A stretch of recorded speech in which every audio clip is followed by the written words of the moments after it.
បាទសួស្តីអ្នកទាំងអស់គ្នាថ្ងៃនេះយើងបន្តមេរៀនចំពោះ3របស់យើងមួយទៀតទាក់ទងនឹងការធ្វើចំណាយថ្នាក់ហើយយើងចូលមកកាន់ផ្នែកទី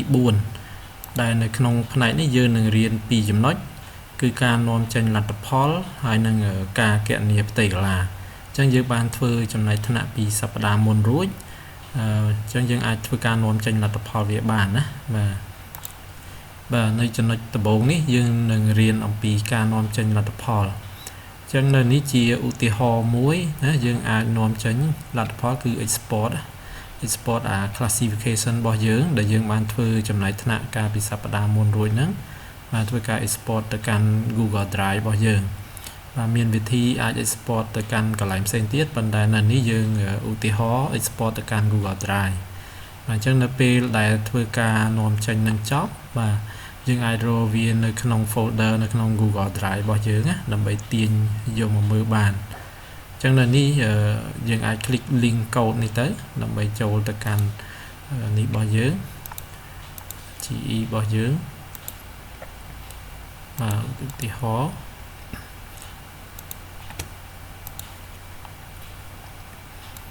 អញ្ចឹងឧទាហរណ៍នេះគឺនៅខេត្តកែបហើយការធ្វើចំណាយថ្នាក់នេះបាទបន្តពីសប្តាហ៍មុនប៉ុន្តែមានការធ្វើបច្ចុប្បន្នភាពខ្លះបាទនេះយើងអាចប្រើនៅលើកូដរបស់យើងផ្ទាល់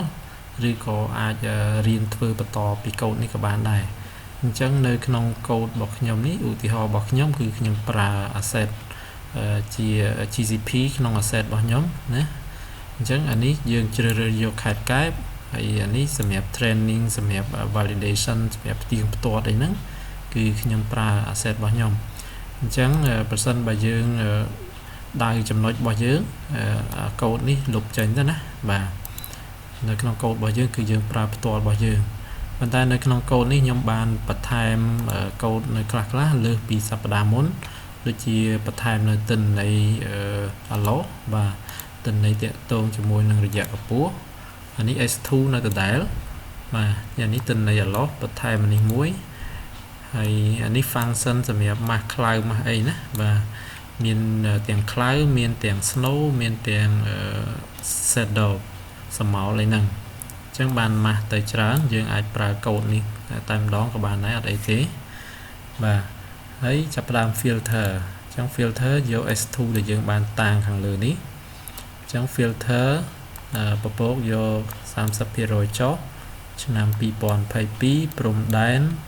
ខេត្តកែបណា geometry ហ្នឹងតាខេត្តកែបហើយ select band ទាំងអស់ហើយអញ្ចឹងយកមកគណនាជាមធ្យមហើយ clip នៅខេត្តកែបយើងខេត្តផ្សេងយើងខេត្តផ្សេងទៅណា clip នៅខេត្តផ្សេងអញ្ចឹងនេះជាឧទាហរណ៍ត្រឹមនេះបាទ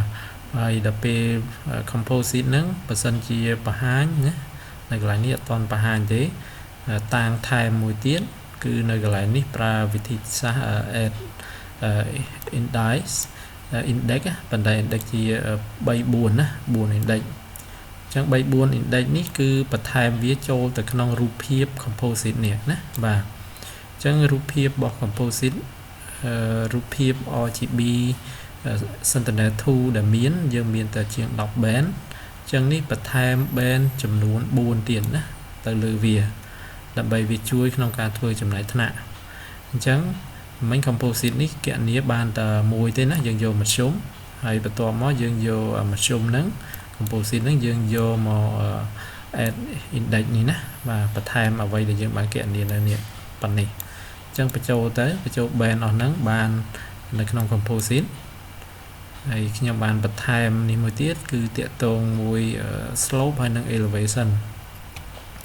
អញ្ចឹងតាក់ទងជាមួយនឹងចម្រៀលតាក់ទងមួយរយៈកម្ពស់ដីគឺប្រើរូបភាព allow ណារយៈកម្ពស់ដីនេះអញ្ចឹងតាំងពី elevation រយៈកម្ពស់ដីដោយយករូបភាពពី allow មក allow នៅខាងលើណា allow ហ្នឹងវាមាន band មួយគឺ average DSM digital surface model អញ្ចឹង dot select ណាជ្រើសរើសយក band មួយហ្នឹងយកមកប្រើគឺតាក់ទងជាមួយរយៈកម្ពស់ដីហើយ rename វាទៅជាណាបដូរឈ្មោះវាទៅជា elevation ឬក៏ elevate ទេណាជាអក្សរកាត់ហើយបន្តមកតាំងពាក្យ slope ណា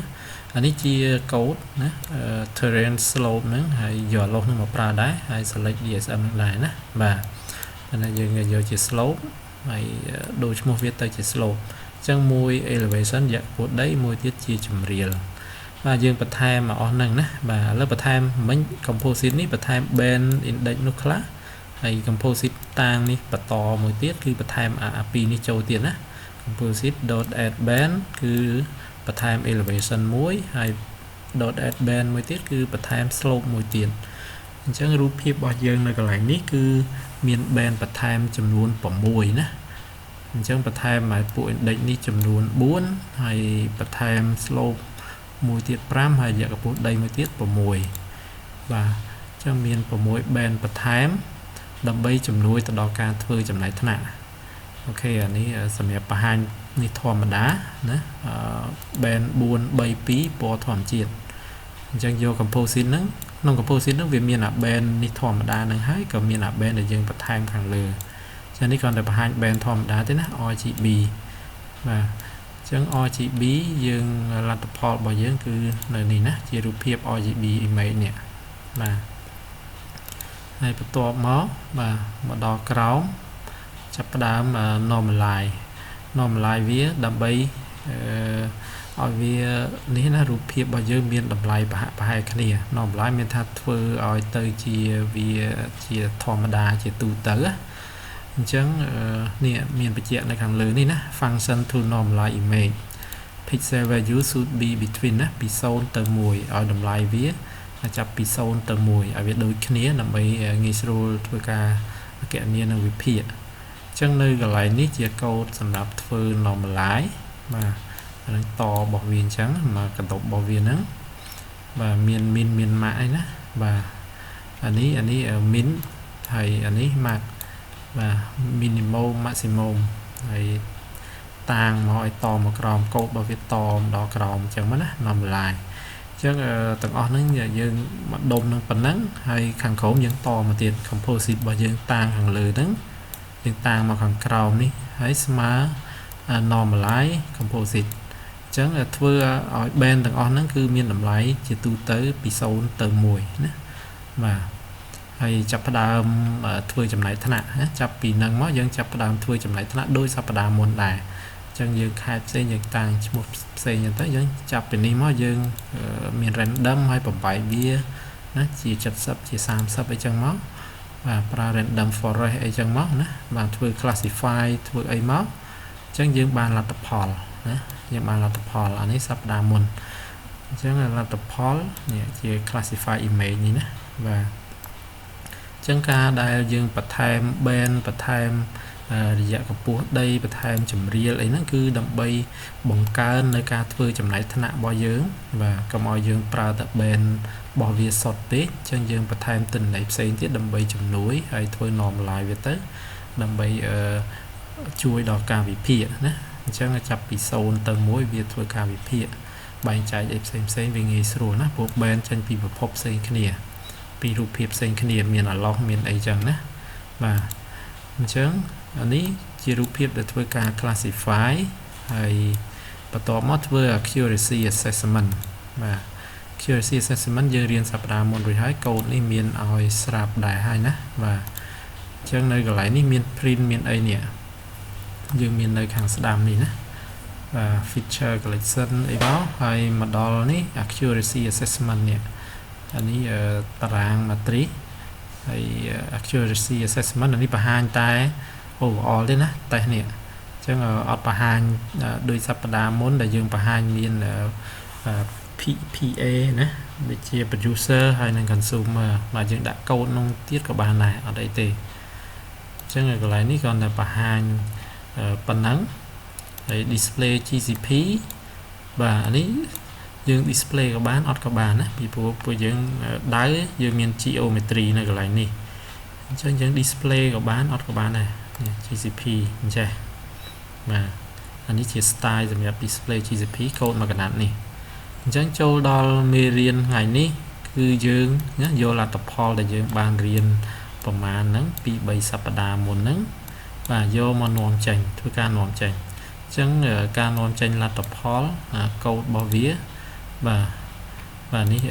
dương non chanh này lại đi nè và ចឹងនៅកន្លែងនេះ print fc នៅកន្លែងនេះណាបាទដើម្បីមើលព័ត៌មានអីពីវាចឹងទៅហើយកូដនាំចេញនេះ export បាទយើងមាន export នៅនេះតេស្តចំនួន3ណាបាទមាននាំចេញជាតារាងបាទ table អញ្ចឹងអានេះយក fc ដោយសារ fc យើងបានតាំងពីលើអូខេនេះជា fc នេះ feature collection ណាយើងអានេះ table ហ្នឹងគឺពួក feature collection អញ្ចឹងត្រូវមានតាំងឲ្យហើយព្រោះយើងយកវាមកប្រើហើយដល់ពេលតាក់ទងនឹង export រូបភាពយើងបានធ្វើពីលើមកហើយគឺ composite រហូតមកណាពីលើមកអញ្ចឹងនេះតាក់ទងនេះហើយរូបភាពនេះក៏អញ្ចឹងដែរអញ្ចឹងយើង export ពីទី1គឺរូបភាពពណ៌ធម្មជាតិនេះណាក្នុង composite ដែរប៉ុន្តែយើងយកពណ៌S2 RGB image ហើយមួយទៀតយក classify បាទយក classify អានេះយើងយក composite ណាបាទហើយនេះយើងយក classify ខាងលើអញ្ចឹងនេះកន្លែង export វាតែងមកបង្ហាញថាសនេះណាបាទអញ្ចឹង export យើងមាន3អានេះ export ទៅជាតារាងអានេះ export ទៅជារូបភាពដែលធ្វើចំណាយថ្នាក់រួច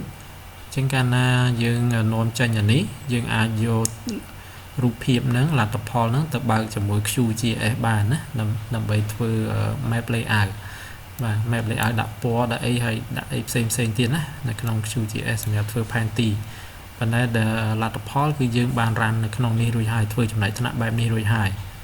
ដល់ពេលយើងយកទៅដាក់ QGIS យើងអាចដាក់ពណ៌ស្តៀងនឹងបែបនឹងទៀតឬក៏ style អីផ្សេងទៀត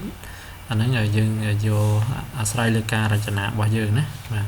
អញ្ចឹង export ជាធម្មតាពេលដែល export ចប់វាចូលទៅក្នុងនេះហើយណាយើងចុច run ទៅអញ្ចឹងចុច run មានផ្ទាំងមួយទៀតណាកន្លែងនេះអញ្ចឹងវា load មកឧបមាថាខ្ញុំចុចអត់ទៅបន្តទេប៉ុន្តែជាឧទាហរណ៍បង្ហាញនេះឈ្មោះវាកុំឲ្យមានដក clear ណានេះយើងបើដក clear ត្រូវមាន underscore ឈ្មោះនឹងឈ្មោះនេះក៏អញ្ចឹងដែរបាទហើយនឹងឈ្មោះអញ្ចឹងហើយនេះ drive folder គ្នាយើង folder នៅក្នុងនេះវានឹងបង្កើតអូតូបើយើងអត់មានណានៅក្នុង Google Drive ហើយក្នុង Google Drive របស់ខ្ញុំបើខ្ញុំបានបង្កើត folder ស្រាប់អញ្ចឹងខ្ញុំអាចដាក់ឈ្មោះ folder ហ្នឹងទៅគឺវារត់ចូល folder ហ្នឹងតែម្ដងណាបាទដោយសារក្នុង drive របស់ខ្ញុំមាន folder នឹងស្រាប់ឥឡូវឧទាហរណ៍ណាបើគ្នាយើងអត់ទាន់មានយើងបង្កើតក៏បានអត់ក៏បានអត់អីទេបាទអញ្ចឹងនៅក្នុង drive ដោយសារខ្ញុំធ្លាប់បង្កើតបានប្រាប់ណានេះ GE folder យ៉ាអញ្ចឹងដល់ពេល run មកវាចូលក្នុងហ្នឹងណាលទ្ធផលផ្សេងតែខ្ញុំតេស្តមើលអីឬក៏ធ្វើការផ្សេងវាចូលមកក្នុងនេះហើយបើយើងអត់អញ្ចឹងទេវាបង្កើត folder តាមអ្វីដែលយើងដាក់នៅកន្លែងហ្នឹងណាបាទបើអត់បង្កើត folder ទេវាដាក់នៅខាងក្រៅវាអត់នៅក្នុង folder ទេវាអាចនៅក្នុង drive ចឹងណាបាទនៅខាងក្រៅចេះប៉ុន្តែនៅក្នុង Google Drive របស់យើងបាទនឹងសម្រាប់ដាក់ក្នុង folder នេះឈ្មោះអានេះជាប្រភេទរូបភាពបាទយើងយក default វាចឹងទៅអានេះជា10ម៉ែត្រណាជារូបភាព Sentinel អញ្ចឹងបើសិនជាយើងធ្វើតំបន់ធំពេកខេត្តធំពេកណាវាអាចនឹងស៊ីធំពេកណានៅក្នុង Google Drive របស់យើងហើយយើងអាចបន្ថយវា resolution វាវង30ដូច Landsat អីចឹងមកអញ្ចឹងវាស៊ីទំហំតូចណាបាទនេះម៉ែត្រក្នុង1 pixel ប៉ុន្តែដើមរបស់វាគឺ10ម៉ែត្រក្នុង1 pixel ណា scale របស់វានេះហើយអានេះយើងទុក default អញ្ចឹងក៏បានឬក៏យើងដូរក៏បានណាបាទយើងប្រើសម្រាប់កម្ពុជាយើងប្រហែល EPSG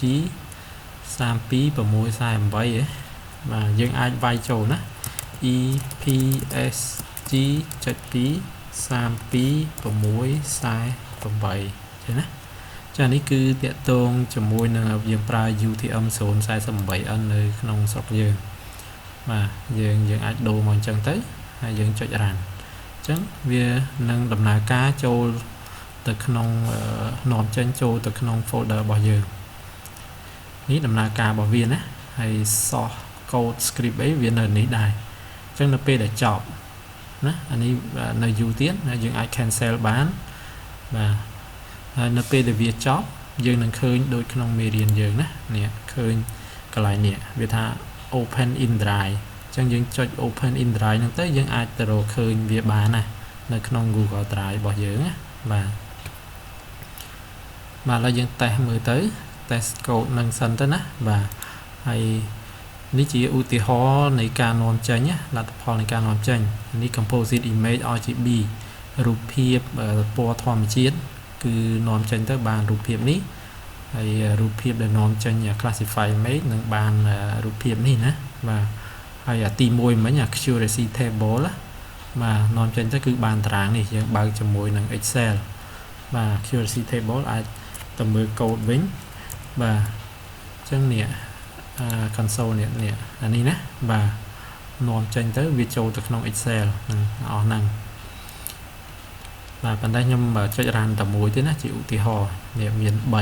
នេះអានេះចូល Excel អានេះរូបភាពពណ៌ធម្មជាតិអានេះគឺ classify image បាទហើយយើងត្រឡប់បន្តទៅទៀតហើយបន្ទាប់ពីនេះយើងអាចសាកល្បងណាអនុវត្តធ្វើលំហាត់អនុវត្តបាទយើងមិញនេះគឺយើងនាំចេញរូបភាពលទ្ធផលរបស់យើងទៅកាន់ Google Drive ឥឡូវឲ្យគ្នាយើងនាំចេញទៅកាន់ asset ម្ដងណា asset អញ្ចឹងអានេះមានន័យថាពេលដែលយើង export ទៅនេះយើងប្រើ code នេះណា export image to asset យើងបដូរទៅនេះបន្តិចណាបាទអញ្ចឹងពេលដែលយើងនាំចេញទៅគឺវាត្រូវ run ទៅវាចូលទៅក្នុង asset auto ហើយយើងអាចសាកតេស្តមើល asset នេះ asset របស់យើងនៅកន្លែងនេះបាទអញ្ចឹង code អស់នេះយើងអាចនេះto drive ឬក៏ to asset យើងអាចមើលកន្លែងនេះក៏បានដែរណា code កន្លែងនេះcode របៀបចេះ export នេះណាបាទយើងវាយ search មើល export នេះ export image to asset នេះវាមាននេះរបស់វាចេះបាទយើងចុចលើនឹងទៅយើងឃើញ code មកនេះណាដាក់ចេះ image to asset អញ្ចឹងយើងគ្រាន់តែដូរអានេះបន្តិចមកឧទាហរណ៍បាទ image អីផ្សេងអញ្ចឹងនេះមកផាសដូរកន្លែងនេះឲ្យសាកសិនបាទហើយផ្សេងទៀតយើងទុកចឹងសិនហើយយើងសាក run លមើលបាទនេះ run ចប់អានេះណានេះឧទាហរណ៍ run ចប់ងាកមកចេះហ្នឹងនេះវាឲ្យ open in drive បាទចឹង open in drive មកចឹងវាចូលនៅក្នុង GE folder មិញហ្នឹងនេះ classify image បាទ export មិញបានជា classify image មិញណាបាទហើយ download វាយកទៅបើកជាមួយកម្មវិធី GS របស់យើងទៅ QGS អីទៅណាជាឧទាហរណ៍ឥឡូវងាកមកនេះបន្តនេះទៀតឡើងទៅវិញឥឡូវអានេះ to asset ណាលំហាត់យើងអាចតេស្ត run លមើលបាទ image to asset ប្រហែលជាអូខេខុស code នេះ folder function asset to folder ឥឡូវ folder អត់នេះទេបិទ folder ចេញដាក់ជា comment ចេះបាទអញ្ចឹងវាអត់នេះឲ្យ folder អញ្ចឹងទេហើយអានេះ classify ណា classify គឺអាមួយនេះខ្ញុំបានបដូរ code នេះ to asset អញ្ចឹងយើងតេស្តលមើលទៅណាហើយយើងចុច run នេះវា load ចេះមកវាដូរមកជា asset អញ្ចេះវិញណាបាទ asset នៅក្នុងមួយណារបស់យើងក៏បានដែរ classify image ហើយមកដល់កន្លែងនេះតាមពិតយើងនៅតែដូរបានណាយើងដូរបានអានេះវា load មក auto ចេះណាហើយបើសិនជាដូចមុនខ្ញុំបិទទៅវិញឥឡូវដូចអានេះអញ្ចឹងយើងអត់បាននេះវា load មក drive ចេះអា code យើងមុនដដែលបើយើងអត់ដូរ code ទៅនេះយើងមកដូរកន្លែងនេះក៏បានដែរណាយើងបដូរមក EE asset នេះមកបាទមកឲ្យដាក់ឈ្មោះមក classify image ហើយ run ទៅណាអញ្ចឹង run ទៅវានឹងលទ្ធផលចូលមកក្នុងនេះហើយគ្នាយើងតេស្តមើលទៅណាបាទ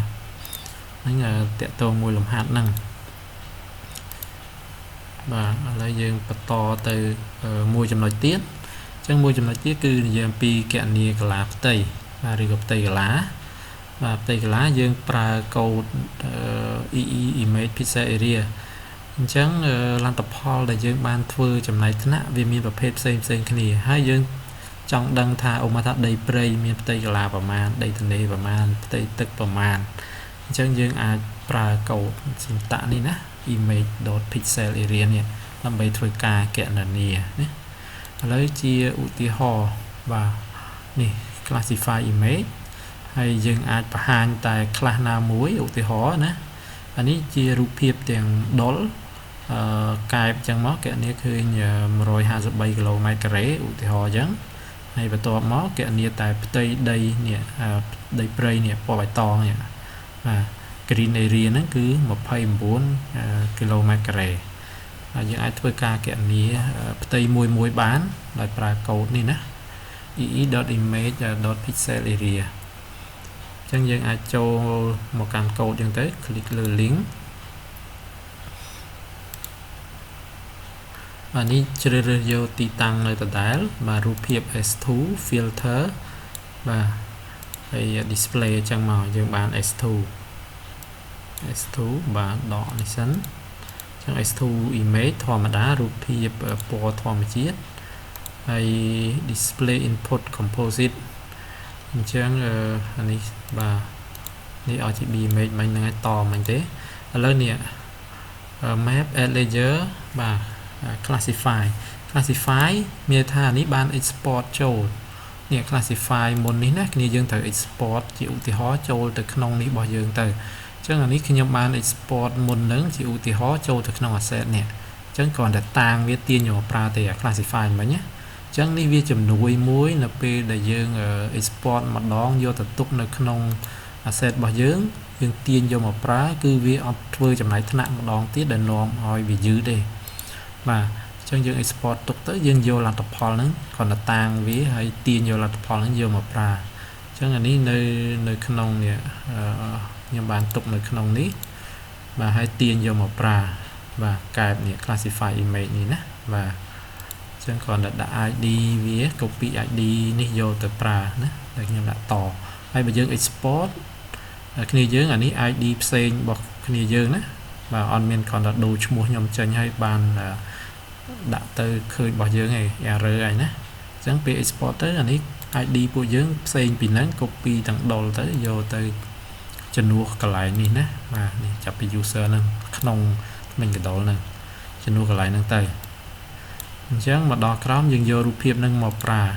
អានេះបង្ហាញណាបាទ classify ហ្នឹងមានស្រាប់ហើយគ្រាន់តែបង្ហាញពណ៌វាមកអញ្ចឹងនេះ classify image បង្ហាញពណ៌មិញអូតូបាទចានេះលឿនហើយយើងចាប់ផ្ដើម calling geometry អូខេកែប area នេះគណនាណាបាទឥឡូវតាំងពាក្យថាកែប area ស្មើកែប .geometry.area ណាបាទអានេះយើងនេះ geometry version ហើយបន្ទាប់មកចាប់ផ្ដើមតាំងពាក្យនេះកែប area គិតជាគីឡូម៉ែត្រការ៉េអញ្ចឹង syntax របស់វាគឺ ee.number ហើយកែប area divide ណាហើយនេះមកអញ្ចឹង print លទ្ធផលមកណាបាទនេះជាកូដក្នុងការគណនាគ្នាយើងកូដហ្នឹងគ្រាន់តែផ្លាស់ប្ដូរបន្តិចទៅយើងអាចធ្វើការគណនាចេញមកនេះលទ្ធផលនេះណា print មកលទ្ធផលនេះកែប area 153 គីឡូម៉ែត្រការ៉េបាទចឹងនេះជា syntax ក្នុងការធ្វើការគណនាហើយដល់ពេលយើងចង់គណនាផ្សេងទៀតឧទាហរណ៍យើងតាក់ទងនឹងនេះ vegetation ឬក៏កន្លែងពណ៌បៃតងនេះផ្ទៃពណ៌បៃតងនេះអញ្ចឹងអានេះខ្លះទី3ណាពណ៌បៃតងនេះអានេះយើងចាំពេលដែលយើងធ្វើចំណាយថ្នាក់មានខ្លះទី0 1 2 3 4 5មកបាទហើយបើសិនជាយើងចាំខុសយើងបដូរលេខនេះតិចទៅចឹងអានេះយករូបភាពដែលធ្វើចំណាយថ្នាក់ហើយ equal ហ្នឹងគឺយកខ្លះទីប៉ុន្មានមកឧទាហរណ៍យកខ្លះទី3បាទយកខ្លះទី3ហើយចាប់ផ្ដើមបង្ហាញអានេះយើងបង្ហាញណាទី3ហ្នឹងស្អីគេបាទយើងបង្ហាញឲ្យមានពណ៌សហើយបៃតងអញ្ចឹងនេះ green cover បាទអានេះ green cover ដកផ្សេងទុកទៅ green cover នេះបង្ហាញនេះណាបាទហើយបើយើងដាក់ខ្លះផ្សេងទី4ឬទី1ទី2អីវាចេញអាផ្សេងអាហ្នឹងសម្រាប់យើងចង់បង្ហាញតែមកចំណែកថ្នាក់មួយចំណែកថ្នាក់ណាបាទហើយ area image ដល់ពេលដែលយើងចង់គណនាផ្ទៃរបស់វាឧបមាថាតាំងពាក្យនេះស្មើនឹង vegetation នេះមកបាទ multiply មកឲ្យមាន area នេះមកណា